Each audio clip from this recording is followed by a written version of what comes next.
नमस्कार, मैं हूं आपके साथ लकी मौर्य और आप देख रहे हैं टीएफडी इंडिया न्यूज 24। टीएफडी इंडिया न्यूज 24 में आप सभी दर्शकों का स्वागत है। बिहार की सियासत से इस वक्त की एक बड़ी और दिलचस्प खबरें सामने आ रही हैं, जहां राज्यसभा की 5 सीटों के लिए होने वाले चुनाव से पहले राजनीतिक हलचल तेज हो गई है। सत्ता पक्ष अपने गढ़ी सुधारने में और साधने में जुटा है, तो वहीं विपक्ष एक सीट पर जीत दर्ज कराने की रणनीति बना रहा है। इसी बीच में आरजेडी विधायक भाई वीरेंद्र के बयान ने सियासी सरगर्मी बढ़ा दी है। क्या हिना साहब बनेगी आरजेडी की पसंद? क्या विपक्ष के एक नए फॉर्मूले के जरिए एकजुट हो सकता है? और क्या एनडीए के क्लीन स्वीप के सपने पर पानी फिर सकता है? पूरी खबर विस्तार से बताते हैं। दरअसल बिहार में 5 राज्यसभा सीटों के लिए चुनाव होने हैं। संख्या बल के लिहाज से एनडीए मजबूत स्थिति में है और 4 सीटों पर उसका दावा लगभग तय माना जा रहा है। लेकिन विपक्षी खेमे के एक सीट को लेकर रणनीति बन रही है और यहीं से शुरू होती है नई सियासी कहानी। आरजेडी के विधायक भाई वीरेंद्र ने सुझाव दिया है कि अगर देवगन पूर्व सांसद मोहम्मद शहाबुद्दीन की पत्नी हिना साहब को उम्मीदवार बनाया जाता है तो वो विपक्ष न केवल एकजुट हो सकता है बल्कि जीत भी सुनिश्चित कर सकता है। यहाँ आपको बता दें कि हिना साहब देवगन बाहुबली नेता और पूर्व सांसद मोहम्मद शहाबुद्दीन की पत्नी है। वह 2009 से लगातार लोकसभा चुनाव लड़ती रही है और हाल की उन्होंने जीत नहीं मिली। 2024 में उन्हें निर्दलीय चुनाव भी लड़ा था। फिलहाल उनके बेटे ओसामा शहाबुद्दीन रायत के विधायक हैं और जिससे उनका राजनीतिक आधार अभी भी सक्रिय माना जाता है। अब बात करते हैं भाई वीरेंद्र के बयान की, जहां उन्होंने कहा भी है कि इस सीट पर किसी के भी अकलियत यानी अल्पसंख्यक चेहरे को मौका मिलना चाहिए।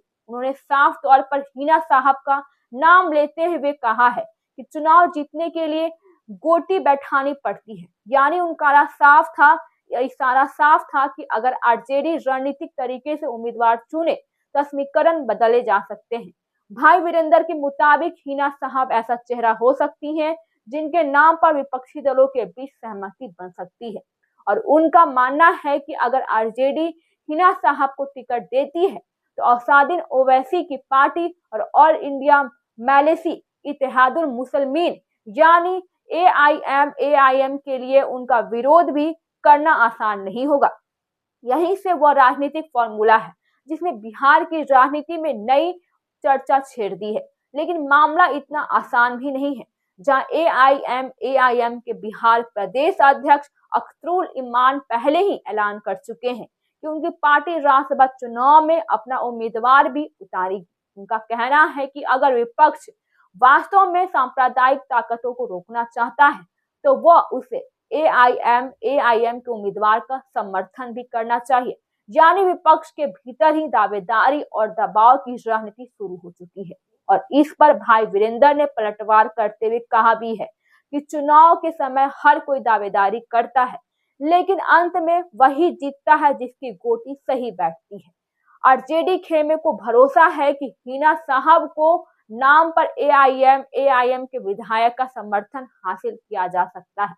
अब जब संख्या बल के समीकरण को समझते हैं, जहां राज्यसभा चुनाव में विधायक के वोट के आधार पर जीत तय होती है, वहीं एनडीए के पास फिलहाल बहुमत का स्पष्ट आंकड़ा है जिससे 4 सीटें लगभग सुरक्षित मानी जा रही है। विपक्ष की कोशिश है कि कम से कम एक सीट पर जीत दर्ज कर अपनी मौजूदगी दर्ज कराई जाए और जहां ऐसे में उम्मीदवार का चयन बेहद ही अहम हो जाता है। क्या आरजेडी अकलियत कार्ड खेलेगी? क्या हिना साहब विपक्षी एकता का चेहरा बन सकती हैं और या फिर एआईएम अपनी अलग दावेदारी पर अड़ी रहेगी? राजनीतिक विश्लेषकों का मानना है कि अगर विपक्ष बिखरा रहा तो एनडीए के लिए क्लीन स्वीप का रास्ता भी आसानी से हो जाएगा। लेकिन अगर रणनीतिक समझदारी से दिखाई गई और सहमति से उम्मीदवार तय हुआ तब तो मुकाबला दिलचस्प हो सकता है। यानी हिना साहब का नाम इसलिए भी चर्चा में है क्योंकि उनका पारिवारिक और सामाजिक आधार कुछ क्षेत्रों से प्रभावशाली माना जाता है।